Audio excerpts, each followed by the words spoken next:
Unless आप किसी पर्वत या जंगल में रह रहे हो, आपने बिटकॉइन का नाम जरूर सुना होगा।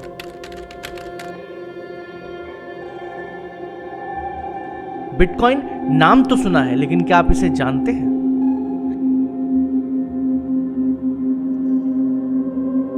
एक ऐसी डिजिटल करेंसी जिसको बनाने वाले का पता नहीं, जिसके पीछे कोई ऑर्गेनाइजेशन नहीं, जिसका कोई फिजिकल स्ट्रक्चर नहीं। उस कॉइन का वैल्यू आज दुनिया के कई फॉर्च्यून 500 कंपनी से भी ज्यादा है। करेंसी जिसके क्रिएटर दुनिया के लिए आज तक अंधेरे में है, जो सिर्फ अपने सूडो नाम सतोशी नाकामोटो के नाम जाना जाता है। आज उसके द्वारा बनाई गई करेंसी कई बैंकों से ज्यादा ट्रस्ट जनरेट करती है। कुछ अजीब है।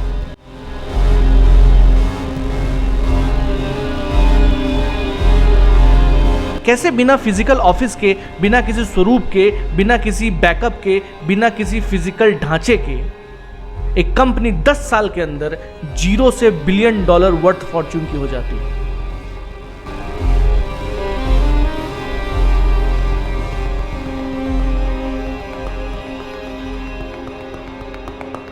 कौन सी कंप्यूटर कोडिंग है जो बिटकॉइन को दुनिया की सबसे तेज, सबसे सेफ डिजिटल करेंसी बनाती है?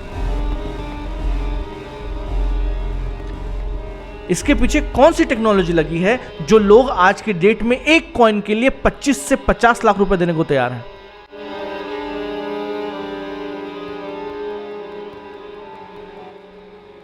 कुछ अजीब है। एक अनजान आदमी इसे बनाता है, दुनिया ने उसे देखा नहीं है, 10 साल के अंदर अरबों की कंपनी बन जाती है। वो कौन सी शक्तियां हैं जो इस बिटकॉइन को बढ़ा रही हैं? वो कौन सी शक्तियां हैं जो नहीं चाहती बिटकॉइन बढ़े? क्या है बिटकॉइन का फ्यूचर? कैसे बिना आइडेंटिटी के ट्रांजैक्शन होता है बिटकॉइन? वो कौन है जो बिटकॉइन के नेटवर्क में बैठते हैं? कौन कहलाते हैं बिटकॉइन माइनर्स? मैं फिर अपना सवाल दोहराता हूं। बिटकॉइन नाम तो सुना है, लेकिन क्या आप इसे जानते हैं?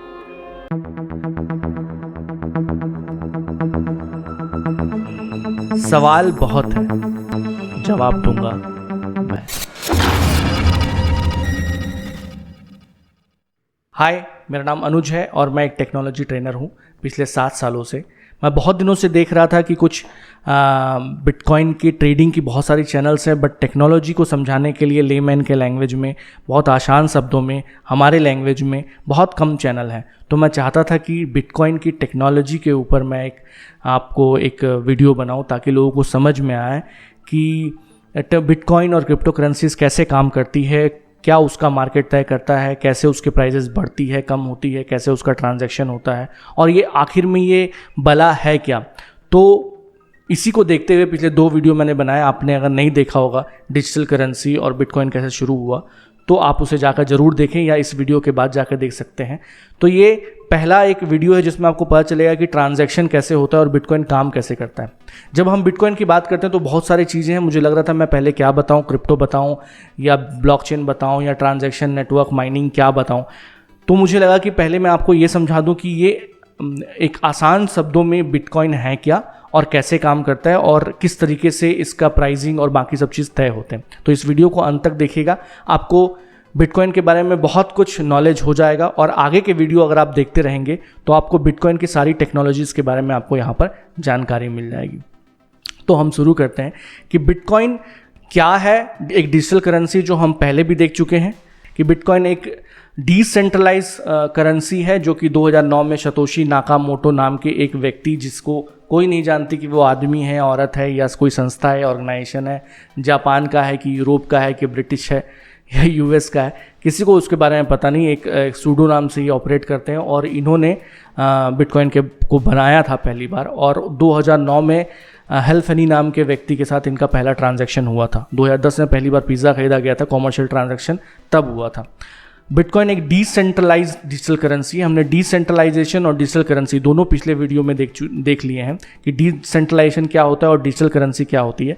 तो आप अगर जानना चाहते हैं तो आप पिछले वीडियो में देख लीजिए, बाकी आपको आगे भी पता चल जाएगा। जो P2P नेटवर्क से काम करता है, मतलब एक बंदे से आप मेरे को बिटकॉइन भेज सकते हैं, मैं आपको बिटकॉइन भेज सकता हूँ, बिना किसी मध्यस्थ के जरूरत के, किसी मिडिल मैन की जरूरत नहीं है, किसी मिडिल ऑर्गेनाइजेशन की जरूरत नहीं है, तभी इसको डिसेंट्रलाइज कहा जाता है। उसके बगैर, यानी किसी बैंक के, किसी गवर्नमेंट के, किसी ऑर्गेनाइजेशन के बगैर ये काम करता है, तो इसको बिटकॉइन इस तरीके से कहा जाता है। ये इसकी जो डेफिनेशन दी गई है विकिपीडिया में वो है। तो अगर हम बात करें लेमैन की लैंग्वेज में, अच्छा ठीक है भाई, डिसेंट्रलाइज है, बिना मिडिल मैन के काम किया जाता है, लेकिन काम क्या किया जाता है? तो मान चलिए आपको अगर बैंक में किसी को पैसे देने हैं, ए को बी को देने हैं, किसी एक बंदे को किसी दूसरे को पैसे देने हैं, आपको अपने घर वाले को पैसे भेजने, तो आप कहाँ जाएंगे? आप बैंक जाएंगे। आप अपने बैंक में कुछ भी इंस्ट्रक्शन देंगे, वाया चेकबुक आप दे सकते हैं, ऑनलाइन UPI से इंस्ट्रक्शन दे सकते हैं। आपका बैंक जो है पैसे आपसे लेगा, या उसके आपके अकाउंट अगर वहाँ पर होंगे तो आपका पैसा वहाँ पर ऑलरेडी होगा, और उस पैसे से वो जिसको देना है वो उसको पैसा ट्रांसफ़र करेगा। ठीक है, तो आपका पैसा बैंक के पास है। अगर आपका चेक साइन नहीं सही है, या आपकी कोई बैलेंस सही नहीं है, या बैंक चाहता है, तो वो आपका ट्रांजैक्शन रोक भी सकता है। तो इंटरमीडिएटरी जो है वो बैंक है। वो चाहे तो आपका ट्रांजैक्शन होगा, वो नहीं चाहे तो आपका ट्रांजैक्शन नहीं होगा। वो चाहे तो आपका पैसा आपको देगा या तो नहीं देगा। आपने देखा कि PMC बैंक जब अभी दिवालिया होने लगी तो किसी को पैसा नहीं मिला। तो बैंक की मर्जी है कि वो कब क्या कर जाए, या सरकार की मर्जी है कि कब बैंक क्या कर जाए। तो इंटरमीडिएटरी, बीच में लोग हैं जो ये डिसाइड करते हैं कि आपके पैसे के साथ कैसा बर्ताव किया जाएगा, आप कब उस पैसे को निकालेंगे, आप कब जमा कर पाएंगे, आपका एक खाता खुलेगा भी कि नहीं खुलेगा, ये भी बैंक डिसाइड करती है आपके कागज़ के आधार पर। तो इंटरमीडिएटरीज रहते हैं बैंकों में, या जो फॉर्मल इंस्टीट्यूशन हम देखते हैं, फाइनेंशियल इंस्टीट्यूशन, उसमें तो इंटरमीडिएटरी के साथ ही काम होता है। बट बिटकॉइन में कैसे काम होता है? बिटकॉइन में अगर आप ने कोई पोस्ट का जो डब्बा होता है वो आपने अगर देखा होगा, तो मैंने बहुत ही लेमैन एग्जाम्पल लिया है। इस तरीके से शायद नहीं काम करता हो। जो बहुत ज़्यादा टेक्नोलॉजी में एक्सपर्ट लोग हैं उनको लगे कि अरे भाई क्या बता रहा है, बट मैं वीडियो उन लोगों के लिए बना रहा हूँ जो कि बिल्कुल भी नहीं जानते हैं टेक्नोलॉजी के बारे में, और वो समझना चाहते हैं कि कैसे काम होता है। तो हो सकता है कि कुछ एग्जाम्पल थोड़े ऑड से लगे, बट धीरे धीरे हर एक चैप्टर वाइज वो ठीक होते जाएंगे। तो मान के चलिए एक पोस्ट ऑफिस का डब्बा है, उसमें किसी को पोस्ट डालना है, तो वो पोस्ट उस डब्बे के अंदर डालेगा, या जो उसकी सामान है उसके अंदर डालेगा, और जिसके पास उस पोस्ट का चाबी है, जो उसका मालिक है, वो जानता है कि मेरा पोस्ट का डब्बा कौन सा है, और वो उस चाबी से उसको खोलेगा और जो भी अंदर सामान है निकाल लेगा। देयर इज़ नो इंटरमीडिएटरी, कोई बीच में नहीं है। ठीक है, किसी को पता भी नहीं कि वो डब्बा किसका है, और वो चाबी से निकाल लेगा। तो ये पोस्ट है, पोस्ट में बिटकॉइन जाता है और चाबी आपके पास है। आप उस चाबी से बिटकॉइन खोलते हैं और अपना सामान जो है वो निकाल लेते हैं। तो यहाँ पर कोई भी बीच में इंटरमीडिएटरी नहीं है, कोई बीच में कोई संस्था नहीं है।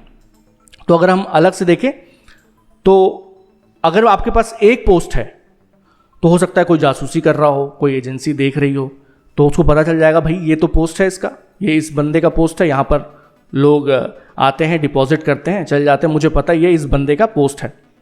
लेकिन अगर उस पोस्ट का नंबर मैं बढ़ा देता हूँ, बहुत सारे 4-5 पोस्ट हैं वहाँ पर, बहुत सारे पोस्ट हैं, तो समझना मुश्किल है कौन सा किसका पोस्ट है। बहुत सारे लोग आते हैं, बहुत सारे लोग जाते हैं, कौन डिपॉजिट कर रहा है, कौन निकाल रहा है, पता नहीं, तो मुश्किल होगा आइडेंटिफाई करना। बट फिर भी हम आइडेंटिफाई कर सकते हैं कि कौन सा पोस्ट है। अगर उससे भी ज़्यादा पोस्ट हुए तो थोड़ा और मुश्किल हो जाएगा।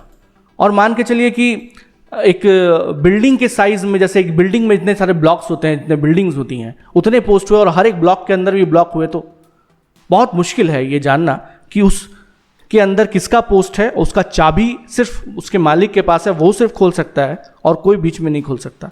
तो कोई भी ट्रांजैक्शन बिटकॉइन के वॉलेट में कर सकता है।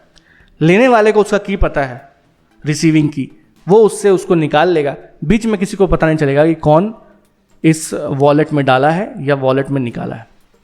तो ये वॉलेट है की, और जो आपका बिटकॉइन है वो आपके पास इस वॉलेट के, जो वॉलेट हो या एक्सचेंज आप यूज़ करते हैं, बहुत सारे तरीके हैं, सिर्फ वॉलेट से ही नहीं चेंज होता, बहुत सारे तरीके, बट आप अभी के एग्जाम्पल में यही समझिए। तो आप उससे भी चेंज कर सकते हैं। कौन ट्रांजैक्शन कर सकता है? कोई भी ट्रांजैक्शन कर सकता है बिटकॉइन में। किसी भी बंदे का आप आप अगर चाहें तो आप अपना वॉलेट डाउनलोड कर सकते हैं, बहुत सारे वॉलेट हैं, बहुत सारी एजेंसी काम करती है इस फील्ड में, उससे आप बिटकॉइन ले सकते हैं।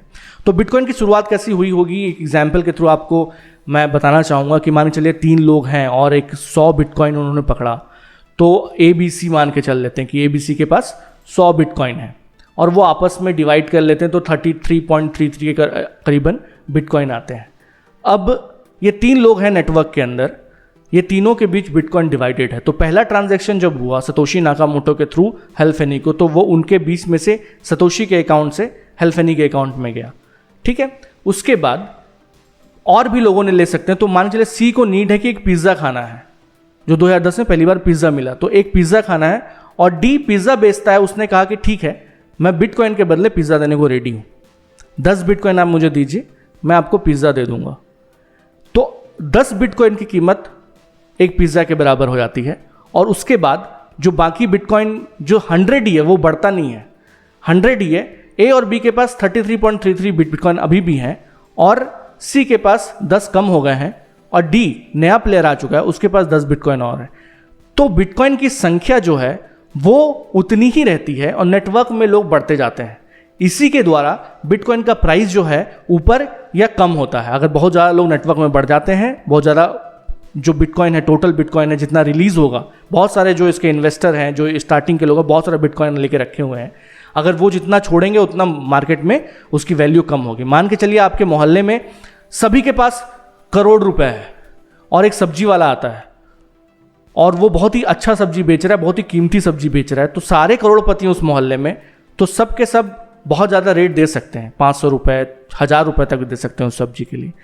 लेकिन अगर क्योंकि वहाँ पर पैसे की सप्लाई बहुत ज़्यादा है तो पैसे का मूल्य बहुत कम होगा। जितना बाकी जगह में 100 रुपये में सब्जी खरीद सकते हैं, उस मोहल्ले में 500 रुपये में भी लोग खरीद सकते हैं। तो 500 रुपये का वैल्यू इज इक्वल टू दूसरे मोहल्ले के 100 रुपये के बराबर, ठीक है। अगर आपको अभी नहीं समझ में आया तो समझिए कि वैल्यू जो है पैसे का, वो अगर ज़्यादा सप्लाई होगी तो उसकी वैल्यू कम हो जाती है। तो बिटकॉइन में अगर वैल्यू आप सप्लाई नहीं बढ़ा सकते तो उसकी वैल्यू कम होना बहुत ही मुश्किल रहती है, ठीक है, लिमिटेड है। अगर कोई सरकार चाहती है पैसा छापना तो वो एक तरीके से पैसा छाप सकती है, अपना जो भी उनका पॉलिसी होगा हिसाब से, लेकिन बिटकॉइन आप छाप नहीं सकते, वो नेटवर्क में जितने हैं उतने ही बिटकॉइन रहेंगे। तो इस तरीके से उसकी जो मूल्य है वो तय होती है, ठीक है, जितने लोग उसमें जुड़ते जाएंगे। उसके बाद 4 जो बंदे हैं वो किसी को भी, अब जो 4 बचे ABCD, वो किसी को भी अपना जो बिटकॉइन है किसी भी रेट पे सेल कर सकते हैं। तो बाकी जगह तो अब जो है पूरा एक बिटकॉइन लेना जो है, अभी जो रेट कम हो गया है, 28-30 लाख रुपए चल रहे हैं, 51-55 लाख रुपए तक चले गए थे। तो 51-50 लाख रुपए का अगर कॉइन है तो अगर आप चाहते हैं तो आप अपने कॉइन में से एक कॉइन में से 0.0004% भी किसी को सेल कर सकते हैं। तो ये नहीं कि आपको पूरा ही कॉइन बेचना पड़ेगा, तो कोई भी कर सकता है, कोई भी वॉलेट ले सकता है और आप अगर बेच रहे हैं तो सेल करने वाले भी हैं, खरीदने वाले भी हैं और वहां पर वो खरीद सकते हैं बिटकॉइन को, ठीक है। तो नेक्स्ट हम देखेंगे कि ये जो मैंने आपको बताया कि बिटकॉइन क्या है, आपको थोड़ा ट्रांजैक्शन के बारे में समझ में आ गई, कैसे ट्रांजैक्शन होता है। इसमें बहुत सारी बातें थी जो आपने स्टार्टिंग में पोस्ट वाला एग्जाम्पल देखा, that was a cryptic information. वहाँ पर क्रिप्टो करेंसी चलती है जो कि क्रिप्टिंग में मैसेज जाता है और रिसीवर के पास उसका कोड होता है, वो उसको ले सकता है, ठीक है। उसको मैं डिटेल में हम देखेंगे कि आगे हमको क्या क्या देखना है। नेक्स्ट, ब्लॉकचेन जो हर एक ट्रांजैक्शन के, बहुत सारे ट्रांजैक्शन को मिला के एक नंबर साइज के हिसाब से एक ब्लॉक बनता है और उसकी भी फिर हैशिंग होती है, वो हम आगे देखेंगे।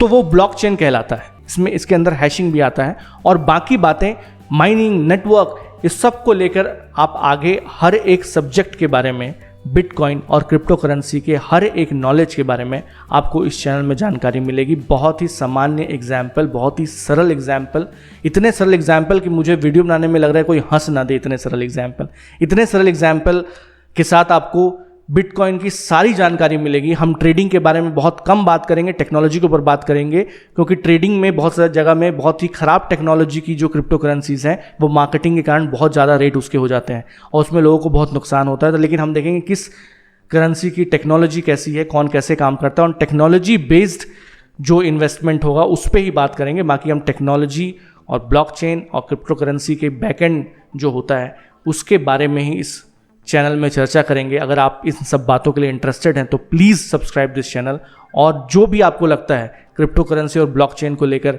इंटरेस्टेड होगा उससे आप ये चैनल जरूर शेयर करें। Thank you so much.